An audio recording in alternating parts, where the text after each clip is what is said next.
It's here, our first look at the King of the Hill revival in motion, but they've opted to release the new intro sequence before a trailer, which I actually think was a really smart move. And also, there might actually be more to go over in this intro sequence than there would be in a regular trailer. So this video could be a long one. There is so much to go over and so much to speculate about. This is going to be a full frame-by-frame breakdown going over everything. There are also some major details laying out the new premise of the King of the Hill revival in the YouTube description for this intro sequence, and we're going to line a lot of that stuff up with what we see here in the intro. All right, let's get into it. Okay, so obviously it is the same old theme song from the original show. It actually probably would have been upsetting if they changed a song. This was always going to be the move. And this intro is emulating the time-lapse style of the original intro sequence as well. However, this is actually covering all of the events that take place in Arlen between the end of the original show and the start of the revival series, which is a really smart way to catch us up on what has happened and hint at what's to come. For those confused about the timeline, King of the Hill has always existed on a sliding or floating timeline. So this series is clearly going to be taking place in modern day. However, we've also gotten confirmation that the characters have only aged 8 years rather than the 16 years that have taken place between the 2009 finale and the 2025 revival. If that's still confusing to you, just think about the fact that Bobby was 11 years old when the show began and took place in 1996, but was also only 13 years old when the show ended and was set in 2009. Sliding timeline. This 8-year jump is also confirmed by the number of time-lapse season cycles we see in this intro sequence. The first year here we see must take place during the quote-unquote old series, and then we see 8 additional season cycles, moving it into modern day and aging everyone 8 years. The original intro sequence seemed to be a time-lapse of a single day, and obviously because this one takes place over many years, it gives us an insane amount of information. So let's start going over it frame by frame. It starts the exact same way as the old intro, though the animation does look a bit different, as you might expect with modern animation pipelines. We actually got 2 versions of the old intro during the original run, the one that ran for most of the show, and then they did an HD update on the back end of the series, mostly for like seasons 12 and 13 when they did HD episodes. This looks a bit different than either of those. The backgrounds are a lot less saturated than the old intros. The angle of the alley is actually a little different. We can see more of Hank's house in the background, but this first shot is definitely meant to take place in the past. The characters are all wearing their typical outfits and haven't aged yet. Then, when that beer cracks, we get an onslaught of information. We immediately see the seasons start to change, with the first transition leading into fall. Everyone's wearing jackets, or in Bill's case, a sweater. We see that Hank is wearing his Strickland propane jacket here. Then shift to winter. Everyone is more bundled up. Boomhauer has like a full ski suit and goggles on. Dale has that full face mask we've seen him wear in the original series. And after this, spring hits, and we see young Bobby and Joseph, with Joseph sporting a skateboard. Bobby also has a smartphone here and can be seen filming Joseph skating. Obviously, again, this show is on that sliding timeline, so because of how things have shifted here, we know that some of Bobby's childhood has taken place during this smartphone era, which had just become a thing when the original show ended. But this could also hint at maybe Bobby and Joseph being interested in making and or sharing videos in some capacity. Bobby obviously had 2 major passions in the original show: comedy and cooking. It always made sense to me that if the show were to move forward, Bobby might have found video platforms such as YouTube or TikTok as a good means to showcase both his comedic talents alongside his cooking skills. Okay, so this information had previously been leaked by Pamela Adlon in an interview, but the YouTube description of the intro also says this about Bobby for the revival premise. Bobby is living his dream as a chef in Dallas and enjoying his 20s with his former classmates Connie, Joseph, and Shane. So we know that Bobby has become a chef at the young age of 21, but I think it will be really interesting to see how he rose to prominence in that field at that young age. It's also interesting to see that Connie, Joseph, and Shane are all in Dallas with him, and I think Shane will play an interesting role in Bobby's life here, which I'll go over later because it involves aspects of leaked information for the show. We won't go over that until the end of the video, in case you want to go in spoiler free. Okay, let's get back to the time lapse. While Bobby and Joseph are messing around with the skateboard, Connie comes in with a presentation board on global warming, which tracks for that character, obviously, and seems to draw the boys away to work on what I expect is a school project. As they're walking here, you can see Bobby is actually pretty stoked, likely because he's going to be spending time with Connie, where Joseph is not very stoked to be moving on to schoolwork instead of skating. Then we get a brief standard summer shot of the gang again, so this marks a full year of time lapses. Then back to fall with the warmer jackets. Here we can see Min walking doggy while Con follows after her, clearly very agitated. It seems like their relationship is on the rocks, which does line up with some of the stuff we've learned from leaks, and again, I won't go over those in detail until the end of the video in case you don't want full spoilers yet. Then we see in this next shot that Min is also responding angrily to Con. Their relationship definitely seems to be in a rough place. We then go back to winter again, and very quickly to spring, and to a rainy summer, so that's 2 years past, and the time lapse starts to speed up significantly more here. Basically, every quick transition is a season, another fall, another winter, but then at this winter, we see some really exciting stuff. Dee Dee arrives at the house to pick up Hank's younger brother, Good Hank, or GH, who is now a toddler. Last we saw Dee Dee was in season 13, where she announced that she was getting married to a wealthy professional wrestler, and her driving a nice convertible here might confirm that this has continued. The outfit we see her wearing in the intro is actually exactly the same as her previous appearance, which was also her final appearance. This also confirms that a couple years have passed, as now GH is a toddler and not a baby, and this is also where we get our first look at an older Bobby. Now, as it takes place in the time lapse, this would make Bobby like 15 years old in this part, which means he must have hit his growth spurt around then. That's a pretty young age for him to have sprouted up so quickly, though I do anticipate that we can maybe chalk this up to them just not wanting to design a new Bobby model, simply to be set between the young and older Bobby in the time lapse. But we see that Bobby is specifically playing with his uncle GH and seems to have been babysitting him as Dee Dee is picking him up, and this is something that I just genuinely love. When GH was born, Bobby was specifically shown to be the first to really care for him, and I love that this connection has continued over the years. It also seems like Bobby seems to have been watching GH over at Connie's house based on where he's walking from and back to afterwards. GH is one of the characters I am most interested in for this revival. He should theoretically be around 8 or 9 years old, and I'm so curious what his relationship with his older brother and his nephew Bobby are like. I expect that Bobby will be a bit of a role model for GH, the way a cool uncle would be, which is funny given that GH is actually Bobby's uncle, but it also makes sense since GH's father Cotton also loved and adored Bobby so much. I am also incredibly curious about whether or not GH will have any interest in learning about Cotton, and whether that will be facilitated through Bobby or Hank. I think that we could get a really great story about Hank learning to connect with his brother by having to navigate the awkward and uncomfortable nature of his own relationship with Cotton, which was largely negative, while also trying to teach his younger brother about his own father without just fully ruining his own perception of the father he never knew. I also expect that we'll get some kinds of flashbacks to Cotton at some point during this show. I mean, it would be a huge wasted opportunity if we didn't. Cotton's one of the funniest characters ever. They're gonna find a way to get him in there. After this, we quickly see another spring and summer, so that is 3 years elapsed in the intro. Then in the fall, a development that I think many fans will not be particularly stoked about. It seems as though Nancy is back with John Redcorn as he's picking her up. She's dressed up pretty nice, putting on earrings as she walks to the car. Nancy had actually stopped seeing John Redcorn back in season 4 of the original series after reconnecting with Dale in the episode Nancy's Boys. This was always a development I appreciated, and it maintained through the entire remainder of the series, so it will be interesting to see how and why they've regressed in the years since the original show ended. I wonder if anything specific has happened with Dale, if there's some event that led to Nancy and John Redcorn reconnecting. We'll see. Then another quick winter, spring, summer, so that's 4 years elapsed, and the absolute biggest development of the entire intro sequence, Hank disappears from the group, and we see him, Peggy, and Bobby pack up their stuff and seemingly move away. Bobby gives Connie a very affectionate hug, but Joseph is the one who seems to be most torn up by this. He gives Bobby this massive bear hug while fighting back tears. I love this showcase of emotion from Joseph here. Bobby is shown to be such an important presence in Joseph's life, a friend who really helps him with his confidence, and it makes so much sense that this is a really difficult moment for them. This would theoretically be in the middle of high school when Bobby, Connie, and Joseph are like 17 years old, a really tough time to lose a best friend. Connie waves goodbye, and we see them both walk away very sadly after the Hills leave. Bill also absolutely loses it here, sobbing when Hank leaves. Dale also doesn't look very happy about it, but Bill just continues to sob even as the time lapse continues. So obviously the big question here is, what could possibly have convinced Hank to move away from Arlen? And I think it's clear clear that there is really only one thing that could have been the culprit, and luckily both the revival description and an interview with Vulture reveals a lot more detail about this. You might not be surprised to hear the answer is propane, and I'll go over this way more in depth once we cover the rest of the trailer. The time-lapse continues into the fall, which gives us maybe our biggest WTF moment in the entire intro sequence, the new guy moving into the Hill residence through a moving truck service called Moving On, a little on the nose. We even see them replace that old school metal trash can that was from the original intro sequence, and it's being replaced here with one of the newer plastic bins. Then their new neighbor joins the gang, and as he approaches, Boomhauer greets him. Bill still looks sad and unsure, and Dale remains completely emotionless. And next it jumps to winter with the new guy in Hank's old spot. They move through a couple more seasons, punch in and move through some more, but the time-lapse actually sort of skips summer here. I think we can presume that this moved another year, marking the 5th year of the time-lapse in the intro sequence. And then we actually get confirmation for exactly what year this takes place, because as soon as it hits spring, we see Bill start to cough and walk away, and the next thing we see is everyone wearing masks, moved further apart from one another, aka social distancing. So this is spring 2020 as COVID and the pandemic hit. We can see that Boomhauer and the new guy are wearing masks, while Dale, predictably, is wearing his on his chin. That's the exact characterization we should expect from Dale, so they're kind of nailing it there. And then, even crazier, as we shift to summer, marking the 6th year of the time-lapse, Boomhauer actually walks away to join a woman and what I presume is her son. It appears as though Boomhauer has finally shacked up with somebody, and I think we can actually glean a lot from why and how this all went down. I do think that lockdown and the pandemic put a lot of people into a sort of existential headspace, forcing them to really try and figure out what's important to them. We did see Boomhauer really yearn for a real relationship a couple of times in the original run, despite being the resident ladies' man. We saw this in episodes like Dang Ol' Love and Patch Boomhauer, but I also think that being forced into lockdown and isolated probably really interfered with Boomhauer's ladies' man tendencies. So actually forming a real connection in a difficult and existential time, I think really tracks for Boomhauer here. I'm really curious what we're going to learn about his new family, how they met, what his relationship with his maybe stepson is like as the show goes on. Boomhauer and his new lady friend walk away, and he actually doesn't return, nor has Bill since getting COVID, leaving just the new guy and Dale. Next, Dale excitedly tears his mask off as a newer, older character model for Joseph approaches with a bunch of "Vote Gribble for Mayor" signs. So seemingly in the aftermath of the pandemic, Dale has decided to run for mayor of Arlen. I am particularly curious just how much support Dale has gotten in his mayoral campaign. I personally don't expect that he has actually succeeded in this run, but I guess it is possible. In this Vulture article, Judge Daniels and showrunner Saladin K. Patterson talk about how Dale's conspiratorial views don't feel as fringe as they used to. I imagine even if he did not become mayor, that Dale will have more diehard supporters than we might be comfortable with. Dale posts the sign on the telephone pole, does a little excited dance and walks away, leaving our new guy all alone. Next, we see the phone company come in and remove the old telephone pole. This lines up with the fact that we pointedly see a 5G tower in the background of the new poster that released a couple of weeks ago. A modern technological advancement for sure. Dale returns again just to put a new "Vote Gribble for Mayor" sign in the yard, and our new guy stands alone in the alley until the spring, at which point he pulls his mask down, drinks his beer, and walks inside. Then we see summer, fall, winter, spring, 2 times in quick succession, seemingly moving forward 2 additional years, when a car pulls up chauffeuring Hank and Peggy back to the neighborhood. The car itself has a logo on it that reads "Trip" with a Y and 2 P's, clearly a modern take on Lyft. Hank and Peggy have both visibly aged. Hank's hair has faded a bit. Peggy's sporting a slightly new hairstyle. They both have more wrinkles and bags. Hank is wearing a new shirt, the one we saw in the poster. Peggy also has a new outfit, but is still very reminiscent of her old one. Hank looks at Dale's mayoral sign, which has been in this yard for like 3 years, picks it up, and walks it to the trash, paralleling the way he walked the garbage bag to the old trash can in the original intro sequence, with the back of the sign now reading "Created by Mike Judge and Greg Daniels," as did the garbage bag in the OG. And just like in the original, older Bobby now runs from off-screen to join them as they embrace as a family, leading to the classic Hank head rotation intro title card. Looking at this now, it does look like this Bobby model is actually even a bit older looking than the one we saw in the middle of the intro sequence. Also has a new outfit, but I do still think that Bobby grew pretty quickly in this intro sequence, given that it was just 2 years after his child model. And then we get the release date reveal, releasing August 4th, which is 1 week before the previously leaked date of August 11th. So that's exciting. We're like just over 2 months away. I am, however, far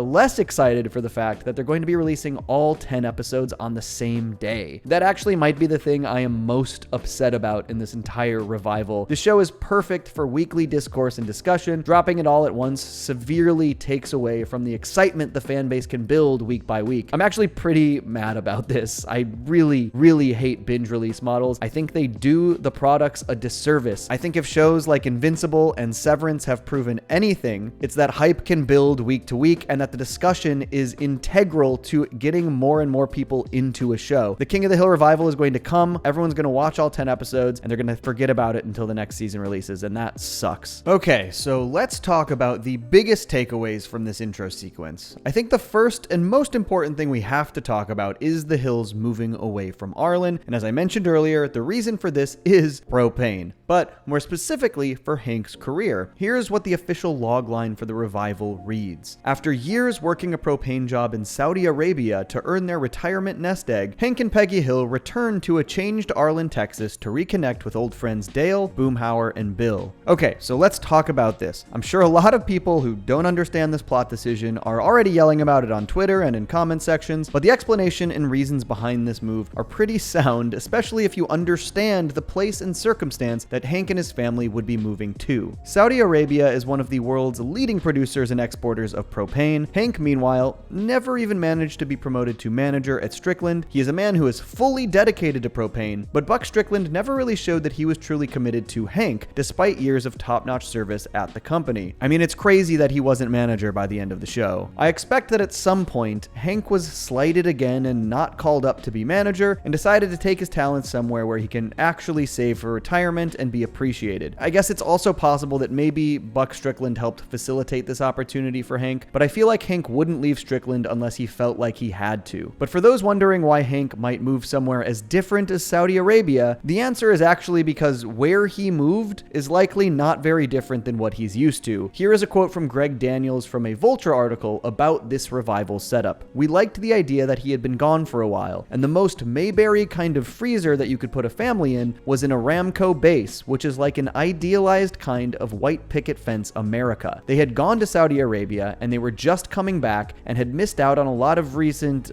cultural changes. So if you actually understand the kind of place the Hills would be moving to, you'd see it doesn't really threaten Hank's worldview. In fact, it's a place that sort of fosters his worldview. These Aramco bases are like these sort of company towns, as Daniels described it, like an idealized white picket fence America. Very up Hank's alley. And so this actually does a few really great things for the revival's premise. One, it gives a reason we're picking up where we are. Hank and Peggy have moved back to Arlen. A good pilot always has a reason that the story is picking up where it is. Two, Daniels described this as a Mayberry kind of freezer, a reference to the town where Andy Griffith takes place. Hank living in this sort of idealized white picket fence community, working in propane, isolated from the larger, more drastic changes we've seen in the surrounding culture, gives him an even more interesting point of view when returning to Arlen. Not only are Hank's sensibilities going to be challenged by modern culture, but Hank himself hasn't even been able to process these changes at all over time, as many others have. He's going to be confronted by a modern culture in a much bigger, more impactful way than if he had been in Arlen for the last half decade or so. So this entire show is once again about Hank being confronted by a changing world, just as the original was, but they have effectively placed Hank in a position where he'll be forced to reckon with the major technological and cultural shifts we've seen over the past couple of decades all at once. It's going to be very interesting, because it puts Hank in an even bigger fish out of water position than he even was in before. I also think that this might explain who this guy that moved into the Hills house is. It doesn't really make sense that the Hills would be gone so long and then just move back into their old house. So it seems like they have likely either rented it out to someone else, or it's also possible that this is someone here on some sort of work exchange program. Particularly when you note that it looks like this shirt he's wearing is a lot like the Strickland propane uniform. There does seem to be a lot of buzz around IMDb and the Reddit about a character listing for a guy named Muhammad, and I think it is very possible that this is that guy. And I think that name would lend credence to the work exchange theory. We'll see what role he plays in the season as a whole. I'm pretty eager to see what they do with him. The Vulture article also goes on to talk about how the show is dealing with some of the voice actors who have died since the original run, and it was just officially revealed that King of the Hill vet Toby Huss will be replacing the late Johnny Hardwick as Dale, which I think is a pretty great option that Johnny would probably be happy with. Toby previously played Khan John and Cotton, and now he'll be taking on an even bigger, more important role as Dale, and I expect he'll do a really great job. It does appear as though we'll still be getting about 6 episodes with Johnny Hardwick as Dale before the transition, and it will be his final performance ever, and I'm really looking forward to being able to hear that. But this intro also had a notable lack of Luann, Lucky, or their daughter Gracie. Obviously, Brittany Murphy and Tom Petty passed away years before the revival, so they wrote the show with that in mind. The Vulture article claims that Luann and Lucky were written to have moved away, which I do think is a good move. It would have been really sad if they had killed their characters. However, I was very much looking forward to the possibility of Gracie being a major character to help keep Luann's spirit a part of the show. I do hope they manage to find a way to bring her in at some point. Luann was one of my favorite characters, and if she's still out there somewhere, I really hope they find a way to update us on her life in a meaningful way that honors Brittany Murphy. But I am incredibly excited by the fact that we got visual confirmation of GH in the title sequence, especially considering they barely touched on Good Hank at all after he was born. And the fact that the family is seemingly returning from a long stint overseas will make for a really interesting dynamic between GH and Bobby and GH and Hank. I expect Good Hank will have grown a lot and they'll be seeing him as like a fully functioning child for the first time. I'm curious if GH will feel any resentment towards Bobby for leaving, since it seems like they had a really important connection while Bobby was still around. Though it also seems like Bobby may have returned to Texas before Hank and Peggy, maybe for college, since we see Hank and Peggy arrive back to Arlen without Bobby in tow in the intro. Speaking of, let's talk about the whole Dallas crew, which is basically an entire sort of new sub-series premise here, with Bobby, Connie, Joseph, and Shane Wasanason. Shane being the really interesting inclusion, but based on what we learned from that Grey Delisle leak last year, this tracks. I think Shane is the one who is financing the fusion restaurant at which Bobby is a co-owner and chef, which according to that chef's bio that she leaked is called Robata Shane. This makes sense, he had a rich family, so it wouldn't be surprising to me if he was using this wealth to finance this sort of fusion restaurant and using Bobby's skills as a way to elevate that restaurant. But I think the most surprising thing here to me is that Connie is in Dallas. I fully expected Connie to have gone to like a major Ivy League school further away from Texas. Maybe the Supanusum phones couldn't afford to send her to that kind of school and had to send her to a state college. If Khan went through a rough patch at work, that could also lend to the friction we see between him and Min in the intro sequence. This friction is also reinforced in those leaked storyboards, which I think I will refrain from talking about in depth here because I want to keep this to be just about the intro sequence. But if you want to hear my thoughts about those storyboards in detail, I did a video on my Johnny 2 Casual channel going over them and giving my thoughts. If I were to voice my concerns about anything we've seen so far, it would be that it seems like there are a couple of things that feel like slight story regressions for the sake of recreating a familiar dynamic from the original show, even when the original show had moved past those dynamics. In particular, if Nancy and John Redcorn are still together, that is a prime example of this. There is also one other major thing revealed in those aforementioned leaked storyboards that super lends to this concern as well, but again, not going to talk about those in depth here. However, there are also so many clear instances of the show moving certain characters into new places with new dynamics. In particular, the intro showed us the Boomhauer familial development. And again, check out those storyboard leaks for a couple other examples. But I think I am mostly very excited about the direction they're going here because it seems like Judge, Daniels, and Patterson all have a great grasp on what makes the show good to begin with and what not to do with a modern reboot. This quote from Daniels in that Vulture article talks about how the conflict in King of the Hill has always been cultural, not political. It always was a very specific show. It's about these characters who live around this alley. It's a character comedy. I hope no one has an expectation that it's a late night show. Animation takes a long time. We're not ripping headlines. It's about character and culture. And to me, that is incredibly reassuring. This is going to focus on these characters and what we can expect from those characters within this modern culture. Patterson also said this: I think focusing on small, relatable things was the way that we were able to steer clear of things that were gonna feel like gratuitous satire, on the nose, or just ineffective. To me, it really feels like this could be one of the great revivals. I really just trust Judge and Daniels, and it seems like they have a really great sense of how to approach these characters returning to our screens. It's not just the show returning in a modern setting, it's giving us a new entry point for characters who are at entirely new places in their lives, facing entirely new dilemmas and milestones. I'm so grateful that the show feels like a sequel and not just a modern remake, and also that it's giving us so much to speculate about and get excited for just through this intro sequence alone. I am sure we're going to get a full trailer before too long, but I'm really going to have to figure out how I'm covering the show when it releases. I was very excited to cover it week by week for 10 weeks straight and discuss it with the fan base one episode at a time. Unfortunately, we're getting all 10 episodes at once. There's a chance I still make episodic breakdowns for each episode and just slowly release them over a couple weeks, or maybe I'll make one massive video about the entire season, or maybe I'll pick and choose, but regardless, you should stay tuned because I will for sure be covering a lot of the revival as it comes. If you want to see my blind reaction to the trailer and my first impressions, which were mostly just me being overwhelmed, that's available over on my other channel, Johnny Too Casual. Please let me know below in the comments what you think about the revival intro, about the premise, the characters, what we can expect to see,